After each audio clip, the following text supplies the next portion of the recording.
So the ISO is a DLC SMG from the Season 5 Battle Pass, and if you didn't unlock it during the last season, you can unlock it for free today onwards with a weapon challenge. Today I'll show you how to complete the challenge to unlock the ISO easily in Warzone, so it's especially tailored towards the free-to-play Warzone players. However, I'm also going to show you at the end of the video how to unlock it easily if you have the multiplayer aspect of Modern Warfare. So really, the tips apply to everyone, but the video is especially tailored to free-to-play Warzone players. So I'm going to quickly explain the challenge to unlock this ISO DLC weapon, give the best class setup and gamers for this, and then some quick tips to help you get the challenge done even faster. So make sure you stick around until the end of the video so you don't miss out on any important tips. Now also, I'm doing a COD Points giveaway for the Season 6 Battle Pass. There'll be a link for that video in the description, and I'll also have the rules for the giveaway in the description. So if you're interested in that, check that out so that you can be in with a chance of winning some COD points. Basically, all you need to do is like that Battle Pass video, subscribe with your post notifications turned on by clicking the bell icon, comment your Twitter username below that video, and then follow me on Twitter.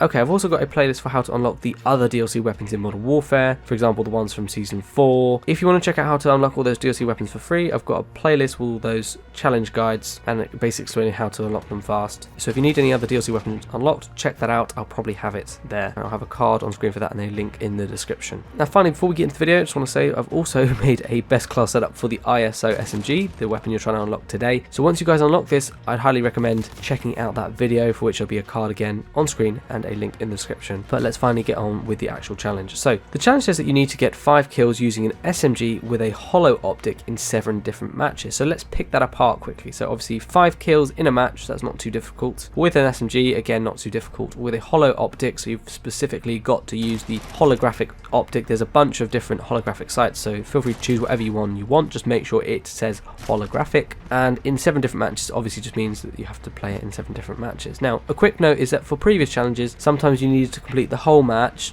In the past, people would be punished if they didn't, but now it seems that that's gone away. So once you get the 5 kills in a match, you can immediately leave the match and quickly join another one to save time with the challenge, rather than having to stay the whole match and then do the next one. And if you're not sure if the 5 kills you got counted, check the challenge progress bar in game. For that, you go onto the menu when you're in a game, click on edit next to your SMG class, hover over the ISO SMG, which is at the bottom of the submachine gun list, and obviously check this before and then during or after the match to know what you were on beforehand, just so you can know where you are up to with your progress. Now obviously each time you get 5 kills in a match, it will go up 1 point out of the 7, and like I say, each time you get a point, you can immediately quit. So the only reason why this wouldn't count, because it's fairly simple, you need to just get kills with that class setup. The only reason why it wouldn't count is if you're using the wrong optic, so obviously just make sure you're using the right one. Now if you think the progress definitely should have updated after a game but it hasn't for some reason, or it sometimes resets to 0, this occasionally happens and it's basically a glitch with the game. So if you ever get this, don't worry, just restart your application, like the actual game itself, and then see if this helps. Anyway, those are the tips with how to actually go about using the challenge. Let's get on with the class setup and then some of the other tips. So for the class setup, you obviously need to put on a submachine gun. I went for the MP5, but you can go for whatever you want as long as you can put holographic sights on it. And I went for the monolithic suppressor. This is because that adds sound suppression, so the enemies can't hear you shooting as clearly, but also it increases the damage range, so it's quite good in that regard. I also put on the APX5 holographic sight. As we said, obviously that's a requirement for the challenge, so make sure whatever optic you use, it's holo or holographic sight. I'm going to keep saying that, so you guys make sure that you use the right one. Following on from this, I'd put on the FTAC collapsible stock, and this increases the movement speed and aim down sight speed, but the drawback to this is that you have reduced aiming stability and reduced recoil control, but it's okay because we've put some other attachments on to counteract that. So next we've got the stippled grip tape as the rear grip attachment, and this increases the aim down sight speed and the sprint to fire speed. And then finally we've gone for the Ranger foregrip, and this increases the recoil control and aiming stability. We control our recoil with faster aiming down sight, it's fairly mobile, and increased damage range and suppressed. So it's a pretty good class, but obviously feel free to adapt it however you want to your playstyle. If you want to change anything, feel free to go ahead and do so. And obviously if you're not using that SMG, feel free to try and apply these kind of attachments and tips to other weapons. For the secondary, I would recommend putting on something like a riot shield. Obviously that can protect you from behind, it's really good, you'll probably survive a bit longer. And so following on from this, the perks, in the first perk category I've gone for double time. This doubles the duration of tactical sprint and also increases crouch movement speed by 30%, so it's very useful in that regard. For the second perk, I've put on overkill. This allows you to carry 2 primary weapons, and obviously like I said, that allows you to have the riot shield on your back.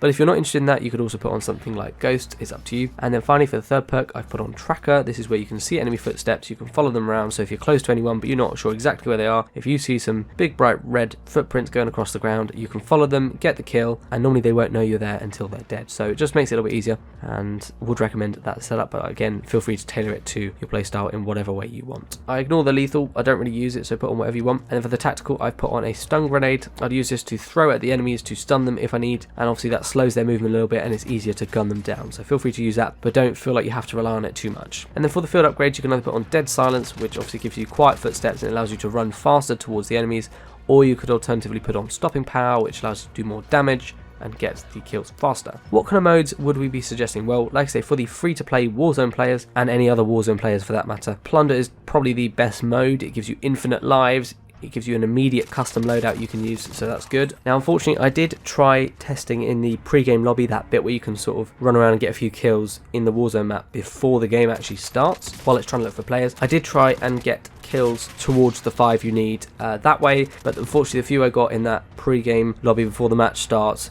they don't actually count. So obviously you can get those kills to get a bit of XP, level up your weapons faster, and so on and so forth, but in terms of going towards the challenge, they're not actually going to count, so you need at least 5 kills when you're actually in the match. So what's my strategy then? Well, I'd recommend trying to go to areas of the map with a higher flow of enemies. So for example, stadium, cash deposit points. Obviously recently we've got these subway stations, so go to those as well. That would be good to get kills. I'd highly recommend that. Staying around the entrances and exits to the subway, and obviously you can go down into the subway as well.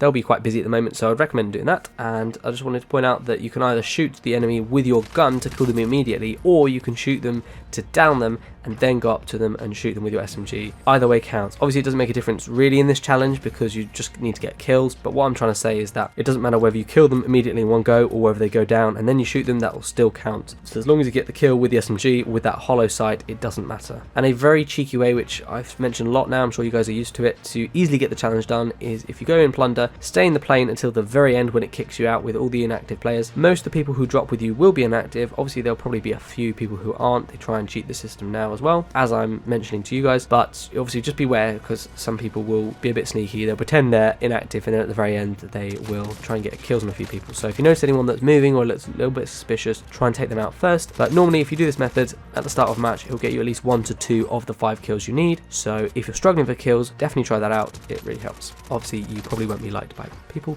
but it doesn't matter. We're trying to get the challenge done as fast as possible. Now, if downed players instantly kill themselves to respawn before you can actually shoot them, but if you've shot them into that last down, I believe that should count as well with the weapon. I'm not 100% sure, but I believe it should count as well. Don't worry about that. And that's the main strategy really, but if there are other Warzone modes available, you can always use those. So first of all, Warzone Rumble, that is a very, very good mode. I'd recommend using that if it's around. It comes around every now and then. It's not here at the moment, but if it is, definitely try and use that. That's good as well. Probably faster than doing it in Plunder, to be honest with you. So definitely recommend that. Alternatively, if you guys are the free-to-play Warzone players, wait and see if there's an upcoming free multiplayer weekend. Every now and then, Infinity Ward will make multiplayer available to the free-to-play players for the weekend, and I think that happened maybe about a month ago or so.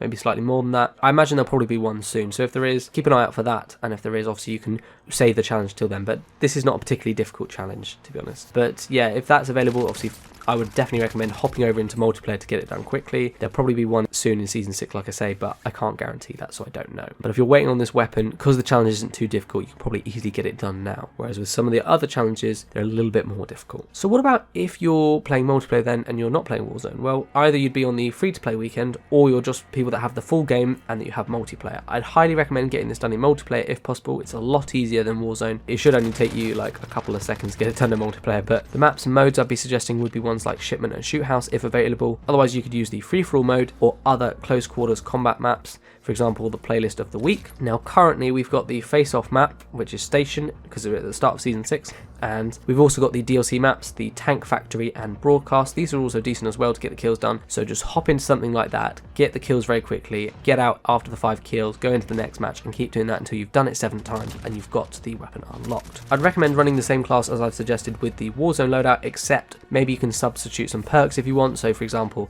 substituting double time for EOD and stuff like that, but to be honest, like we said, we're only getting 5 kills in a match, so it doesn't really matter too much what the loadout is. It's more about getting those kills, especially in multiplayer. So that's the main strategy and tips for this challenge. As you'll hopefully see from the gameplay, this is quite a decent SMG, so once you unlock it, be sure to check out my best class setup for the weapon to ensure that you get even more kills and you can dominate even more in the matches with this weapon. And also make sure to check out my Season 6 Battle Pass guide to level up tiers fast so that you can unlock the 2 new weapons for Season 6, the SPR-208 Marksman Rifle and the AS Val. So if you haven't got those all done, go and do it now, otherwise you'll have to unlock them via a weapon challenge after the season ends. So thanks for watching, hope you found it useful, and if you did, feel free to check out my challenge guides, like I said, for unlocking all the other DLC weapons in Modern Warfare via their free challenges. I'll have a playlist for that in the description and a card on screen. But cheers for watching, thank you so much, hope you found it useful. If you did, be sure to leave a like on the video, it really helps me out, and feel free to subscribe with your post notifications turned on so that you don't miss out on any upcoming Modern Warfare Season 6, Warzone or Black Ops Cold War videos. Cheers for watching. If anyone's got any preferences as to what challenge guide you want me to cover next to unlock a specific DLC weapon, then let me know in the comment section, but hopefully I'll see you all on the next video.